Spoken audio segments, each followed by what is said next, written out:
Well, hello, Greg. Welcome to this latest edition of the Air and Space Power Association podcast, The High Ground. How are you today? Hi, Sean. I am very well. And another 2 weeks of air power stuff going on. Plenty to talk about. Oh, one of the things that we end up bantering about before we come on air, just how much stuff there is to talk about and how we filter it down. There's three main ones I think we need to cover today. One of which is the Kashmir that sort of ended with a sort of culmination of Pakistan and India potentially on the brink of nuclear war. But there's some stuff that flows from that. There's also about the Storm Shroud drone, a little bit more about the Loyal Wingman and all that sort of stuff. And then, of course, to Ukraine, Sky Shield, Trump, and everything like that. But let's start off with the India story. And I hadn't realized that you'd done a year actually in India at Staff College. What was your take on everything that happened were we really on the brink of nuclear war? And what the hell is going on with these fighter jets apparently being shot down? Yeah, it really transported me back. I did the Staff College in 96 to 97, but time can stand still out there, and you can absolutely recognise what's going on because it's been a perennial problem, obviously, between Pakistan and India, particularly in the Jammu and Kashmir area, which of course is highly contested, and that's been the flashpoint for many an event over the years. And more often than not, they end up in a sort of air battle over a few days or a few weeks. Fortunately, things tend to calm down relatively quickly because the consequences of going beyond that are so dire, with both of them being nuclear capable. So, and unfortunately, that problem isn't going away quickly. But yeah, this was quite a flash, but it was some flash. Yeah, and also because I think we'll talk about China in a bit, but one of the things you don't recognize often, and we always talk about India and Pakistan and Kashmir, but of course China has that northeast section of Kashmir as well, hasn't it? And I hadn't realized you were saying that there's been fighting almost continuously between India and China for years. Yeah, if you get your atlas out or your globe or even your Google Maps, if you look right at the top end there of Jammu and Kashmir, there's a glacier called the Siachen Glacier. And that comes from China. And it really does. There's like a triangle there of borders between India, Pakistan and China, where there is tension every day. You can read about it. You see it in India. It's a very sensitive area. So it's not just about the northeast around Tibet and Nepal. There's also tension there on the west side of the Himalayas. And Pakistan is always looking at India is always looking at two fronts. It always obviously looks at Pakistan, but it's got a very wary eye on China.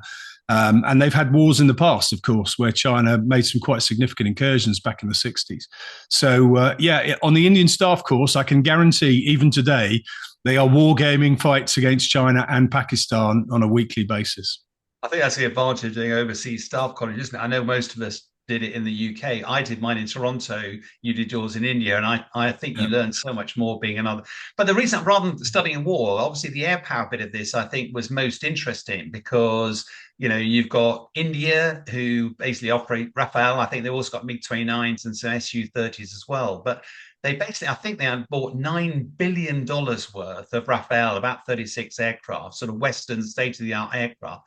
Pakistan, although they operate, I think it's F-16s, they also operate some Chinese aircraft. And my understanding is that on the day in question, it was the Chinese J-10s that were actually up combating Indian aircraft and had some.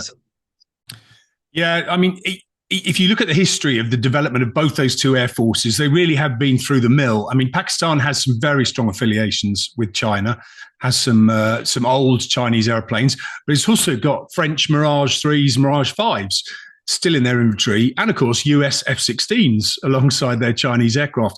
And they've got AEW aircraft, they've got the Saab.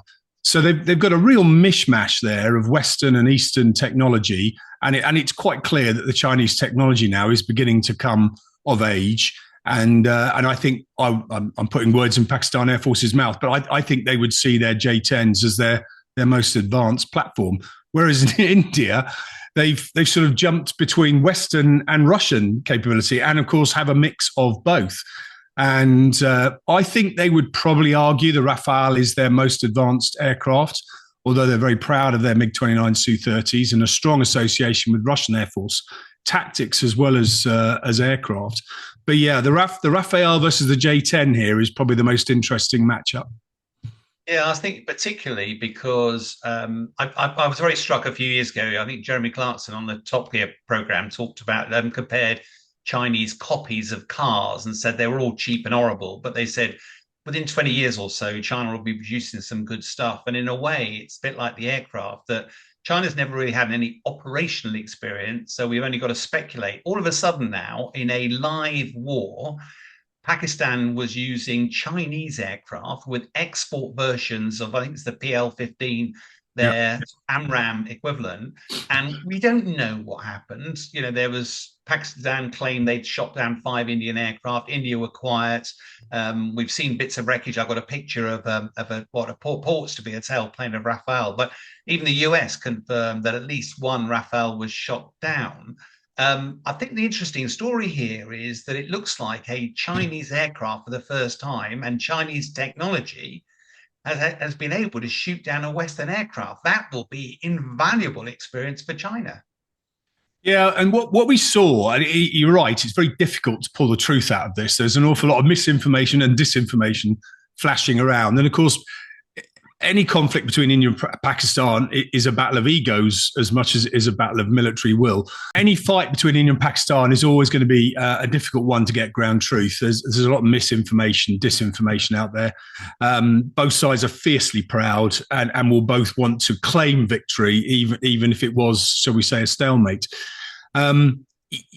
It does appear that the J-10 and the PL-15 combination was being used. And I'm pretty sure Pakistan would have been looking at that very, very carefully just to score 1 or 2 victories, because in the bragging rights and all that, and it really does. If you can give India a bloody nose, that allows Pakistan to back away. And India then, of course, have to find an off-ramp too.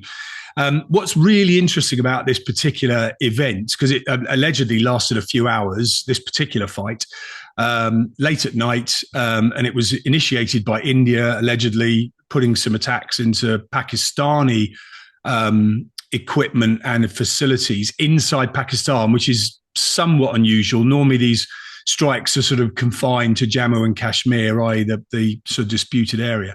But of course, both sides stayed on their own side of the lines. So any incident effectively was done at long range. So we've seen wreckage of Indian aircraft in India and potentially vice versa in Pakistan. There's none being reported, which allows each country to cover up the evidence a little bit. But you can't hide everything. So yeah, this is a classic long range, beyond visual range, air-to-air fight, which is a very 21st century way of air fighting. It's not the sort of thing we're seeing in Ukraine, as an example, where it's a lot more close up or a lot more drone orientated. So yeah, this was a very 4th gen air combat. But for me, what struck me was that, I mean, I think the Chinese version of the, you know, we've got a AMRAAM, the AIM-120Ds, you know, with fairly long range. These PL-15s, by all accounts, they have about a 300-kilometer range, but the export version, which is what Pakistan probably had, were only half that range. They're not normally as capable. Yet it does appear that a Chinese missile, for the first time, has shot down a Western jet. That will be an enormous fill-up for China, and it really just demonstrates that their capability, warfighting capabilities, come on leaps and bounds. And I think that, for me, was the big worry, because I've never flown with AMRAAMs. Obviously, the AMRAAMs is a radar-guided missile, travels long distances. You know, my puny little aircraft will only fire infrared missiles, and you've got to be really in terms of a few miles. You used to fly with some of these longer range missiles, though, didn't you? Yeah, and it's probably worth, for those that aren't fully versed in how these missiles work, you can basically break them down to 3 basic types. One is a short range, normally infrared missile. So it basically homes in on heat. It's why you sometimes see airplanes throw flares out. It tries to decoy the missile. So we know it as a sidewinder, and obviously other countries have their alternatives. So that's the very short range, normally visually fired missile. That none of those appear to have been employed. The aircraft appeared not to have got close enough. You've then got 2 types of radar missile. One, the older type, is what's known as a semi-active. And what that does, it homes in on radar energy that you reflect off the target by painting it with your radar. So the aircraft radar illuminates the target, and your missile homes in on that radar energy, so semi-active. These missiles, it would appear, are the active missiles. And what they are capable of doing is effectively generating their own radar paint. So once they get close enough to the target, or the target is big enough, they effectively go completely independent. So you no longer need to paint them with your radar, which means you can disappear off, fire the missile, and as it's known, fire and forget. And the missile then does all the hard work, does the active painting and the homing internally, which gives it the longer range, but also, most importantly, gives you maximum survivability, because you as the firer can then disappear and head for home and stay out of harm's way. So it becomes a game of cat and mouse of who can fire first and the furthest, and then get furthest away from the enemy's missile, and hopefully you hit your target.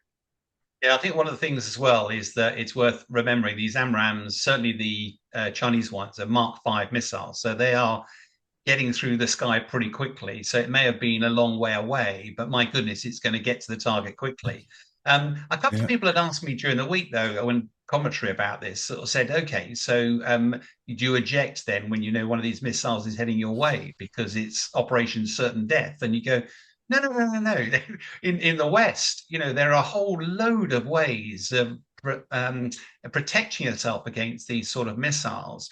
And I just think it's probably worth going through a few of these, because obviously we didn't have those missiles, so we had to have a very good way of defeating them. One of them was quite simply maneuvering the aircraft onto a 90, because then the radar hasn't got a forward and backwards detection. So it's got a zero speed gate, and therefore you blend in with cars and trucks on the road. And as soon as you've done that, then you change your plane. So you pull to the vertical, get several tens of thousands of feet away from where you were. The aircraft missile may not see you. Another one is just maneuvering hard, keep changing where you're going to be, because most of these missiles predict where you're going to be, don't they? Yeah. So now, if the point of prediction is ahead of you, now you move to the vertical, it's got quite a significantly different point of impact. And these missiles, if you look at them, they're not, they haven't got big aerodynamic surfaces, so they fly very fast, but they can't turn corners very quickly. And therefore, you're trying to create just enough of a miss distance so this thing to explode, but not get you. And there's a couple of other ways, aren't there, that whether it's electronic means or whatever, that you can also use to defeat these missiles. And it used to be part of our training, wasn't it, to work your way through. So I was quite surprised at how, given all of that, how the Indians and the Pakistanis look as if they were staying in their own airspace. It looks very contrived and controlled. And it does appear that Pakistan was able to shoot down some Indian aircraft. How do you think they managed that? So there's some serious physics going on here. I'm not going to try and do maths in public, but you're right about the speed of these missiles. They are incredibly fast off the rail. And Mach 5 is the quoted figure, which is 5 times the speed of sound, which is pretty fast. So it's faster than a speeding bullet. But the subtle difference here is that when you fire these missiles, they either have what's known as a sort of pulse motor, where they continue to generate thrust, a bit like the Meteor missile, which it may well be that India were using those off their Rafales. So they had an equivalent capability out there. So that's also fascinating. My understanding of the PL-15 is it has a single burn engine. So it goes very quick and flies very fast initially, but when that motor's burnt out, that's it. It is now coasting, and it starts to slow down. Now, it's got a long way to come from Mach 5, but it does slow down, and it begins to run out of energy. So one of the things you can do is either turn away from it and try and outrun it. You have to do that from quite a long way away, because Mach 5 is quite fast. Or you do the maneuvers that you just described, because every time the missile has to move, it starts to use energy up. So the game, therefore, is to try and run the missile out of its energy. Because if you fired it at the maximum range, you're assuming that the target keeps coming at you. And therefore, if the target moves, turns away, it won't reach. So that's the end of the game. So you tend to fire these missiles, what is considered the heart of the envelope, where you maximize the probability of a kill, which means you've then got to work a bit harder to get rid of the energy of the missile. You can also jam the system, so you can put electronic warfare out there to try and confuse the missile. And as you well know, we even use the old-fashioned chaff, where you literally throw out ribbons of metal to it looks like really fine tinfoil, for those that have never seen it, which literally creates a radar cloud which tries to shroud the aircraft and the missile. So there are a bunch of things out there. How could this have happened in a modern world when, in theory, you're able to detect the launch, you know it's coming at you, you're getting indications saying you're under attack? It could have been that this particular Rafale, and I think one of the Rafales is almost definitely shot down. We don't know for sure, but it does seem to be the case. Might have been conducting an air-to-ground mission. They used the Scalp missile, which is the French version of the Storm Shadow. So it would have been firing a long-range missile at some of its targets.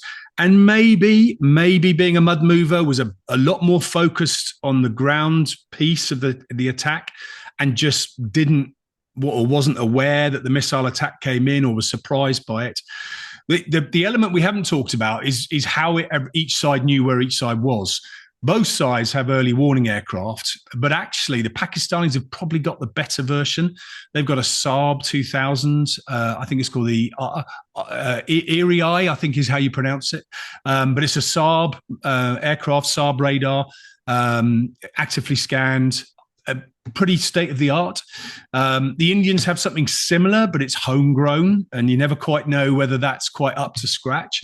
And of course, we don't know whether China was actually helping Pakistan here. It wouldn't surprise me that they were getting a little bit of help, which might have given Pakistan a bit of an edge on situational awareness, which meant they might have been able to sort of spring a trap, if you like. One of the things that I took away from this, though, which relates to our own nation and the SDR, was you and I in the Cold War, this whole electronic warfare. How do you defeat electronically such missiles coming in? And there's all sorts of tricks that electronic warfare can do. So the pulse that's coming from the radar, just capture it, delay it slightly, send it back again. So you look further away than you are by pretending you're in a different position that you are. And those measures became therefore countermeasures, which then the enemy tried to put counters into that. And there was a whole game, wasn't there, of constantly counter. There was a whole industry around that.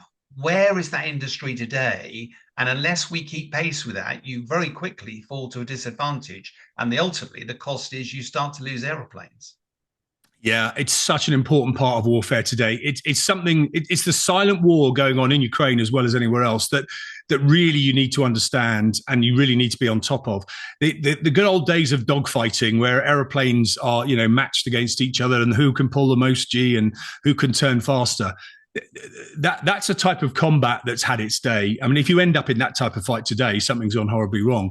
The fight today is literally a game of 3D supersonic long-range chess where you're thinking about the strategy. You're constantly trying to detect and evade. You're trying to use all sorts of countermeasures and countermeasures so that you can stay one step ahead. I guarantee, we haven't got the full picture. I guarantee that what was going on in that particular fight was there were plenty of missiles being fired left and right, and there would be a lot of escape maneuvers being flown. So you basically commit into the fight, get to the range where you're about to fire, and then someone fires at you. So you quickly turn away, which means now you can't fire. So there would have been an awful lot of in and out between both sides, a lot of missiles, which of course adds confusion, which is why it then becomes quite likely that one aircraft that might not have even been the aircraft they were targeting suddenly ends up getting detected by one of these active missiles that's lost its original target, suddenly finds another one. So yeah, it would be horrendously confusing and a lot of mistakes happen. Interestingly, if you listen to some of the Pakistan versions of this, there were some quite clear directions given apparently by the chief saying, I want maximum effect, but I want no losses. If you remember, there was a conflict a few years ago where an Indian pilot was shot down in Pakistan and was paraded in Pakistan as clearly a victory. Neither side wanted that. So you can see here what they were up to. They were both trying to do this as clinically as possible without having a sort of a media coup moment for the other side. So yeah, a lot of long range, a lot of electronic warfare, a lot of confusion. I think I pick on the knife fight and a phone box stuff that we used to train for. But as you say, it's not the modern mode of fighting. The problem is that with the advent of Top Gun, Maverick and the like, all of the films are about, that knife fight and a phone box fighting each other in a close battle. That's why air shows are so popular, demonstrating how quickly aircraft turn. Whereas, as you say, in reality, these battles are done 200 miles apart. now, and that's Yeah. where the real capability lies, and that's where our investment in the future. If you don't have the latest capability, then you don't see the enemy before he sees you, and he wins. And it's a Yeah. pretty blunt equation. Yeah, I mean, gives sort of the public a bit of an understanding here. So if you imagine going to the Ret'd Air Show at Fairford and watching aeroplanes do their thing over your heads, they would be being shot at by an aircraft in the Thames estuary. You know, that's the distances with, and that's a relatively near shot. In theory, you could do it from further than that. So that's the sort of ranges you're talking here. We're talking, you know, not even from county to county. We're talking several counties apart. It is a completely different way of fighting to that which many people are familiar with. Even, you know, if you watch Top Gun or whatever, it's this is a different type of air fighting. So, Greg, one other one that caught my eye this week was these storm shroud drones. I mean, there's been a lot of work about drones. You and I, ever since our careers started, we've been pestered about, well, I've got manned, why not unmanned? It's cheaper. And you remind people that we've actually had unmanned before we had manned flying, and it's cheaper to have unmanned. But when they are as capable as manned, then bring it on. But this new storm shroud drone did look really interesting, because particularly it seems to be focused on suppression of enemy air defenses, disrupting that. And of course, that was a primary role you had when you were in the military. Yeah. Why is it taking so long to have this sort of drone? And apparently it's being used in Ukraine. What's your take on it? Yeah, I mean, we're right at the crossroads here, aren't we, of moving into the drone era. I mean, we've seen them before. They've been around a long time. The drones were used in the Second World War, for goodness sake. So it's not a new concept, but it is beginning to get to the point now where people are seeing this crossover moment. You know, is unmanned now the future, and crewed aircraft becoming a thing of the past? We can talk about that a bit more in a minute, because a lot of that is linked to artificial intelligence, which is perhaps the more emotional side of this debate. But yeah, what we've seen with the launch of this particular system is really the beginning of the Royal Air Force's journey into what are sometimes called loyal wingmen. It's more of an American term. I think that's a slight misnomer these days, actually, or collaborative combat aircraft, part of the Air Force's autonomous strategy. So there's a lot of acronyms out there, and you can get a bit confused. It does appear that this particular one is very highly specialized on the suppression of enemy air defenses. It's using a Leonardo product called Bright Cloud, which basically Bright Storm, sorry, which is effectively a jamming system. Designed to either decoy or to suppress an enemy radar, which then gives your manned aircraft, your crewed aircraft, the opportunity to sneak in and get a hard kill. So yeah, it does look at the moment that the drone strategies that people are beginning to bring to the front are primarily based on EW capabilities and off-board, which is highly important because it then gives another point of attack. It's quite slow. The Tekova is not a fast drone, so it won't keep up with a modern crewed aircraft. But it doesn't have to. It just has to be there at the right time. And if it can loiter and stay undetected or at least untargeted for a few hours, it can suppress some enemy radar systems or air defense systems for a relatively prolonged period of time, and therefore allows you to then do other things.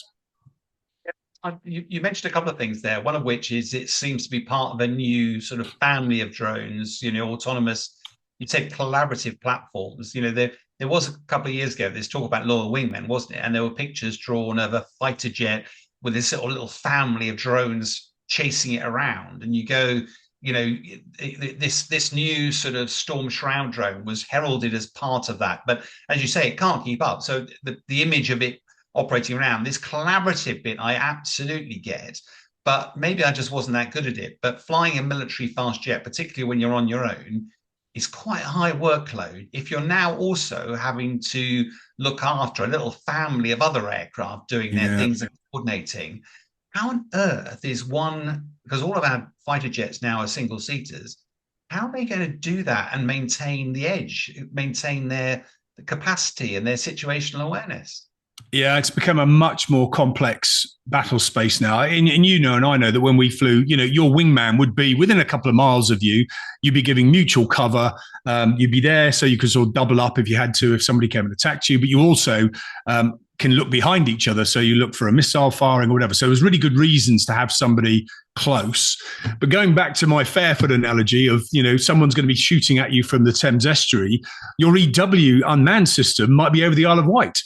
And so you're now having to understand that battle space over a very, very broad slice of geography and ensure that all those effects are having their impact at the right time, from the right places. So you're really, really trying to control a system of systems. It's why they've started talking about this quarterback function, where the only person who's really got the full picture of what's about to happen is the person at the back with the ball, looking to see where the weakness is and where the advantage is. So yeah, it's all about situational awareness. It's all about coordinating those effects in the time and place of your choosing. Because you and I both did exercises like Red Flag, really complex, hundreds of aircraft. And you and I both know that if you were attacking a target, generally speaking, a high value target, your enemy recognize that, so it's going to defend it well. Yeah. And therefore, you've got to actually sequence your attacks to make sure you take out the air defense systems, you take out their radar. But all of that has to be done just before your package goes in, because otherwise they'll just turn it off and turn it back on again.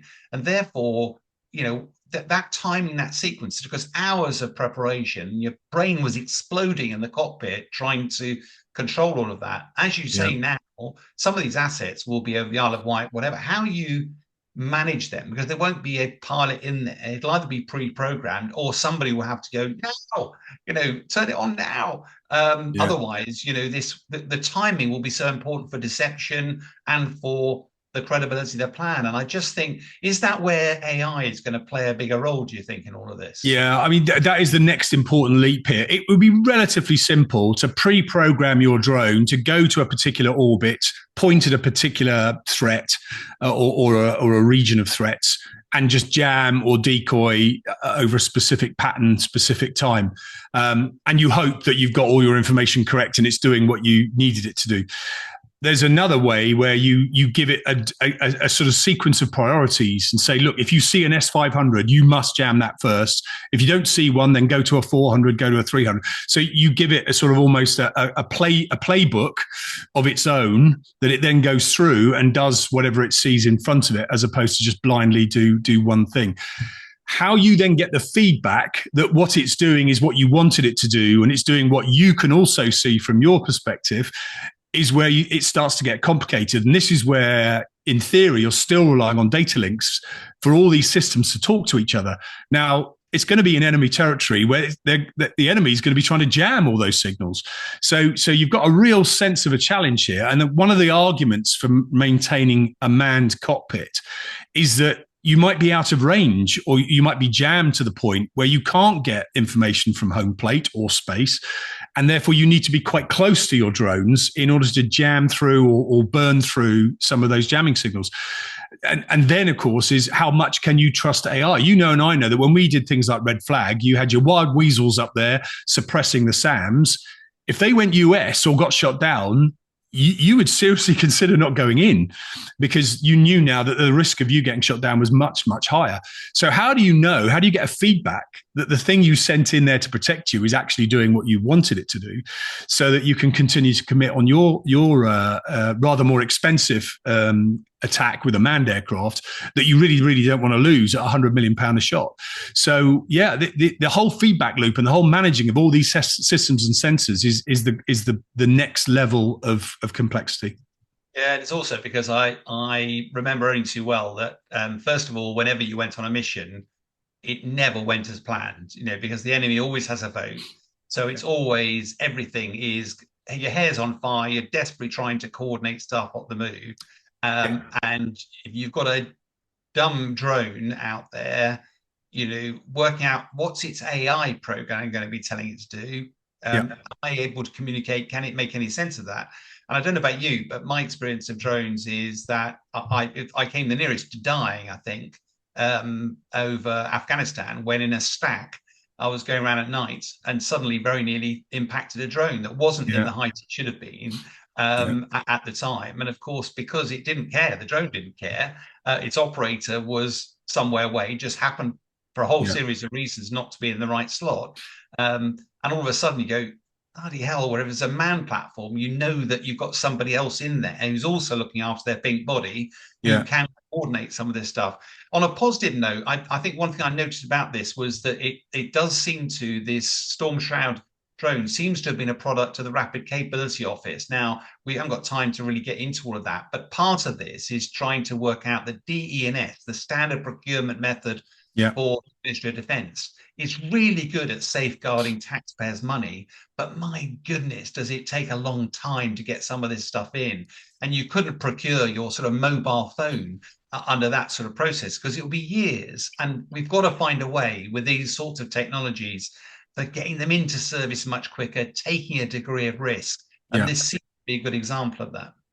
Yeah, we know that the drone companies are itching to sell their products and develop them quickly. The challenge, of course, is that that's relatively okay with relatively unsophisticated capabilities. So one-way attack drones or intelligence drones or drones dropping weapons on tanks, etc. Where we have seen a real sort of almost a sort of war of technology. We're talking something here that is largely software driven. So the question therefore is, so how quick can you rewrite the software? How confident are you that it works and does what you want it to? Because the only time you're going to find out is when you put it into the battle. So yeah, there's some real challenges here for what is a rather conventional procurement system that is able to see hardware development. We are now talking about very, very rapid software development. And that is where the real challenge will come as to how far you can trust. And so you've got all these different AI systems out there, all working probably with proprietary software. So how do I know that the way you wrote your AI is going to work with the way that the other company wrote their AI? Are they going to think the same? When one reacts to a particular threat, is the other one going to react the same way, or is it going to do a different solution? And before you know it, all your drones disappear off in different directions, and you're left, so sat there as piggy in the middle.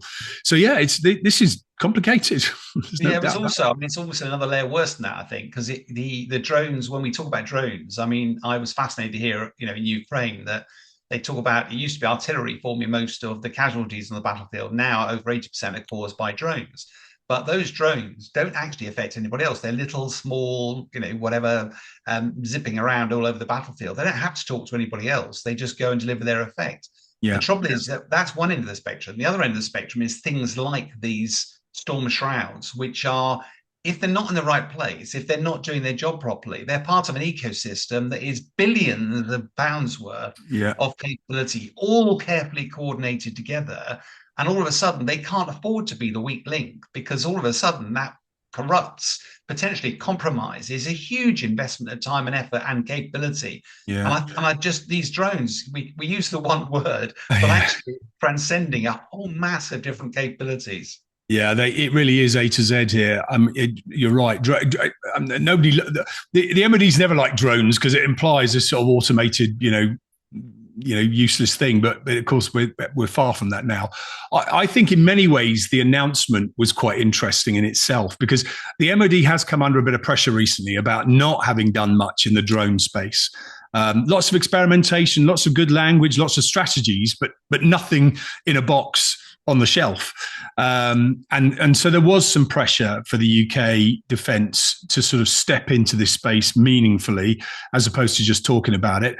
I think the Air Force probably was under a bit of pressure because the Navy have been doing some experimentation, and there's some stuff going on even now in the Carrier Strike Group with moving stuff between ships. So basically replacing a small helicopter, all good stuff, but nothing in this space, which is the collaborative combat aircraft. So I think the Air Force probably felt a bit under pressure to get something out there. Industry obviously want to be seen to be doing their bit. And I think for government as well, they're very keen to push this innovation and investment in UK. So although it's a Portuguese drone, it's very much built in the UK, as is the sort of Brightstorm EW part of it. So there's a lot there about UK growth and UK investment and innovation. So there's lots going on behind this announcement. It's only the first step, and it's a small step. Going back to the Rapid Capability Office, of course, this started off with, I think, what's called Project Mosquito, which was genuinely looking to see what you could buy off the shelf, cheap and cheerful, to do some of these effects. if you remember, that got scrapped. And the reason it got scrapped is this isn't cheap and cheerful. This is quite difficult. And now, as long as you can get the survivability versus the cost equation right, then you can make this cost effective. But if you're going to spend 20, 30, 40 million pounds on a drone and it only goes one way and doesn't come back, you're going to run out of money. So you've got to get this balance right. And that's what they're experimenting with. I think that is a really good example of why I think this is pioneering, because they've not tried to build something that can do everything. They've tried to build a specific, you can see from the video clips we've got, it's relatively small, this bit of capability. It's sort of launched off a bit of a ramp. Therefore, once you've got a model of it, it should be relatively cheap to keep replacing, and also, more importantly, to evolve. Because this is not a capability that's standing still. The platform itself will need regular updates. Don't know about you, but going back to my phone analogy, literally every night it's asking for updates. That's the sort of pace in which we're going to need to keep these capabilities at the cutting edge. Yeah, and the real challenge, I think, is how do we build trust and confidence in these systems? Because, as you mentioned, red flag, that's the place where we go and test our mettle. We put our systems up against enemy systems simulated. How are you going to put your drone into that and do active jamming that then genuinely shows that it's having the effect you bought it for? And then over a period of time, over an exercise of 2 weeks, you begin to know what its pluses and pros and cons are. And you start to build trust in it being there. That's the next level of challenge. Or do you just get it out the box on the day one of the war and hope that the brochure from the manufacturer is true? Well, I hope not. So, Greg, the other one that caught my eye this week was, with President Trump declaring success that negotiations are about to start, but actually, in stark contrast, looking as if he's gradually disengaging with the whole process, that the war does not appear to be coming to an end anytime soon between Ukraine and Russia. European leaders will get more and more worried that if America disengages, that makes Putin more emboldened. It makes Ukraine more vulnerable, and therefore Europe more vulnerable. What else can be done? And all of a sudden, this whole idea about Sky Shield, this idea that 120 allied air forces get together and start to establish a no-fly zone over Ukraine might be the answer. Now, I know you and I have talked a bit about this over the last 3 years. What's your current take on the whole merits or otherwise of a no-fly zone? Yeah, well, I think the first thing to say is we might not be talking about a no-fly zone as it doctrinally should be defined. We're talking about an engagement zone or an air defense zone, which would need to be integrated with Ukraine because of the circumstances of the current situation. But hold that thought, because I'll come back to that. The situation as we see it, so Trump allegedly, he obviously had his call with Putin yesterday. It was a 2.5-hour call. I mean, maybe it was a slow translator, but I don't know why it takes quite so long to say, "Oi, sunshine, stop it or else." But clearly he didn't say stop it or else, because we're now celebrating that they're going to negotiate. Well, we've been negotiating for a long time now. So we do have to face up to the fact that Russia's not going to give up. The good news is Ukraine's not giving up either, but America aren't going to push Russia to the brink. It would appear Congress might launch their sanctions bill, but we'll have to wait and see. So that then puts the ball firmly back in European court, and we need to decide here what we're going to do. Yes, we can keep putting money into it and keep supplying Ukraine, but that only has so much value. So the question is, how do we change the calculus here? Now, if you listen to the likes of JD Vance, they'll say Ukraine can't win, therefore they should give up and should make concessions. Well, it's not about Ukraine winning. It's about Russia realizing it can't win. That's what changes the dynamic. Now, how do you stop Russia thinking it can win? Well, you do it through sanctions, or you do it by re-equipping Ukraine, or you're doing it by threatening escalating this from our side, and say, look, we're not going to put up with this. We're not going away. We are part of the solution, and we are going to see it out to the finish. One of the ways of doing that potentially is building this air defense zone in the west of the country. So if anybody looks online at the Sky Shield Initiative, it is all about a Western air defense zone effectively to the west of Kiev, basically, that would then look after that part of Ukraine for them. Missiles are still going into Lviv and other places like that. There are at least 2 of the 3 nuclear power stations in that region too. So there'd be good reason to take some pressure off Ukraine. That would allow the Ukrainian Air Force then to focus much more heavily on the east. So they can prioritize, which gives them a little bit of a respite, but also completely changes the calculus for Russia, who've now got to decide whether they genuinely want to start shooting down Western aircraft, which would be quite difficult because they'll be a long way away from them. But it does change that calculus and does put pressure on Russia then to realize that we're not going away and that NATO membership is still potentially on the table. Otherwise, we are in a hot Cold War here that is just going to rumble on in perpetuity, which isn't good for anybody. So just a couple of, playing devil's advocate a little bit, because you and I have been around this space a little bit. You can't really be a little bit pregnant from a Western perspective. We've avoided putting boots on the ground and getting involved. We're quite happy to supply weapons, but not get involved. This would be crossing a line. Now, I would absolutely argue it's a lower risk than putting boots on the ground. But from a purist perspective, I'm not sure you can be that smart about the rhetoric around it. It would be best directly getting involved. Hey, look, this is not an easy decision to make, and it does come with huge consequences.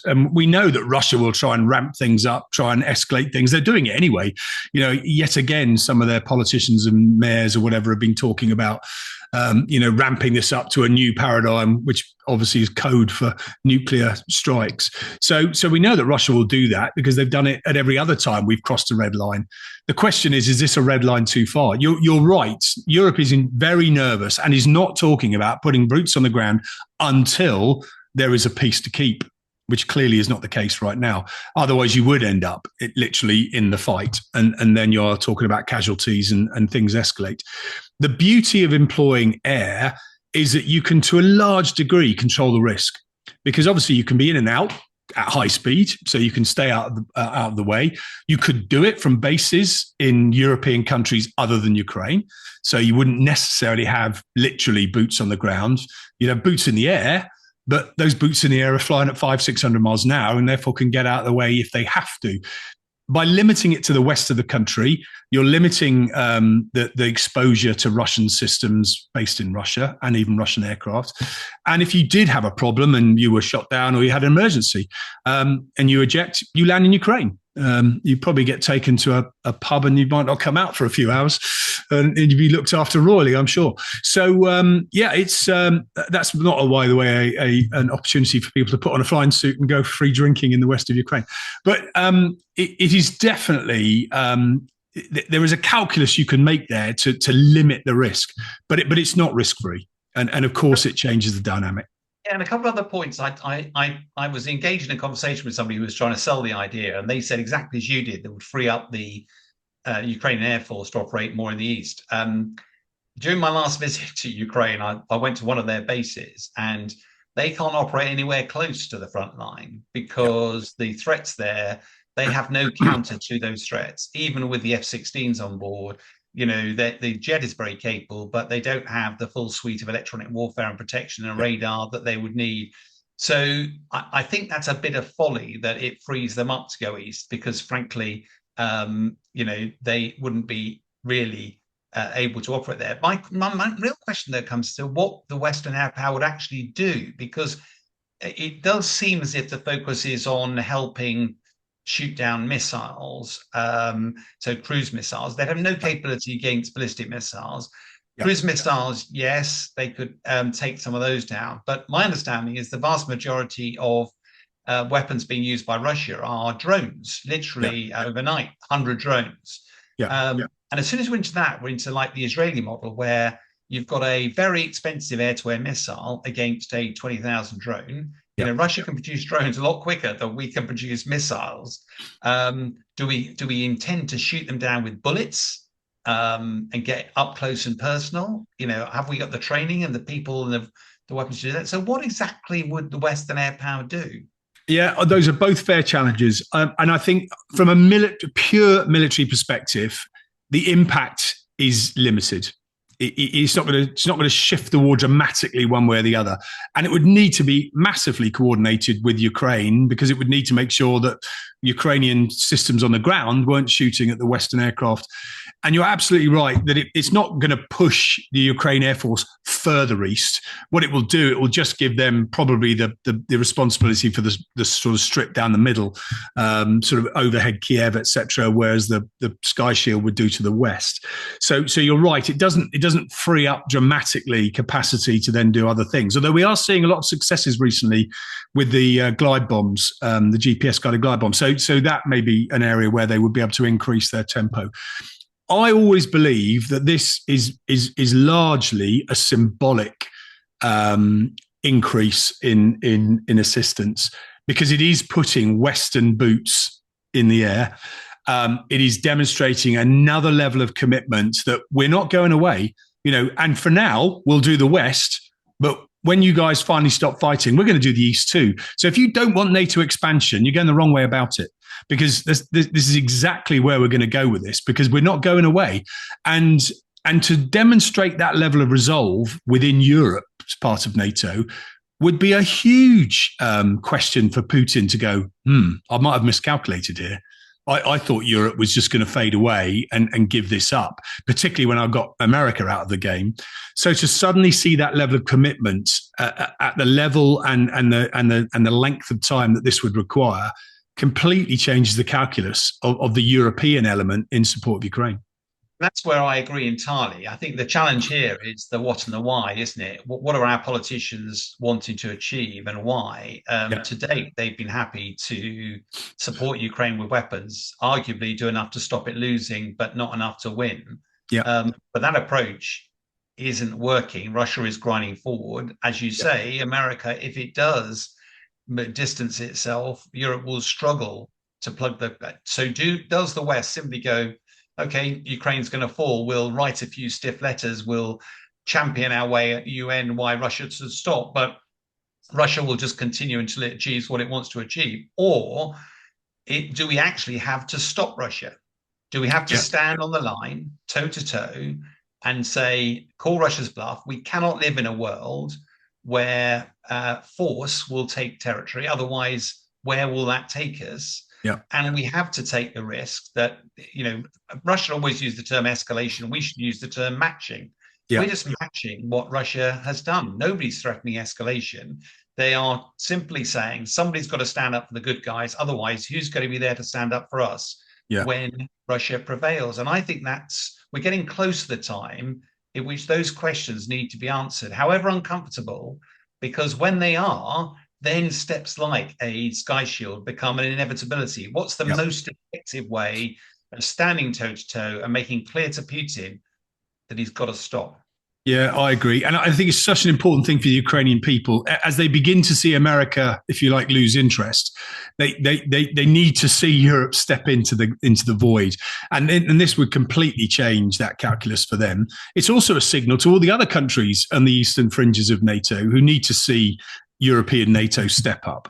But we can almost circle back here to the India-Pakistan scenario, because Russia has got used to fighting in the air in a certain way. It's largely got things on its terms, so it can do whatever it likes to a high degree. Imagine now a Typhoon with a Meteor missile just west of Kiev, with the range to reach a Russian aircraft in Russia. Now, I know people will comment and say, oh my God, now he's declaring war on Russia. Well, I'm only declaring war on an aircraft that's attacking a neutral country because it's collective self-defense. So as long as you get the rules of engagement right, I absolutely am saying that. Now, goodness knows what Russia's going to say about getting shot down by a Western aircraft. But I do think we need to be changing the calculus. And there does need to be consequences. And imagine if Putin is now having to argue why he's just lost 5 of his most advanced aircraft to NATO. Where does he go from there?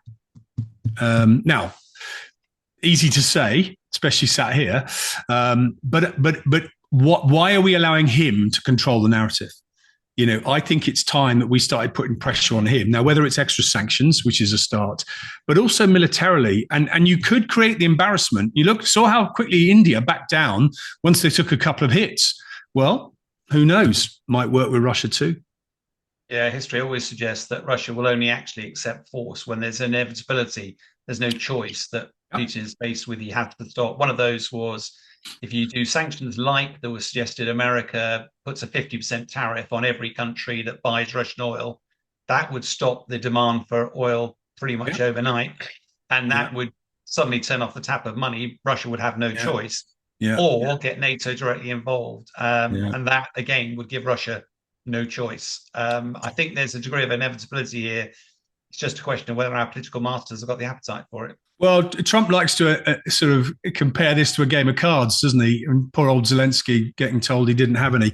Well, Europe's got some cards, and we need to decide whether we've got the chutzpah to play them.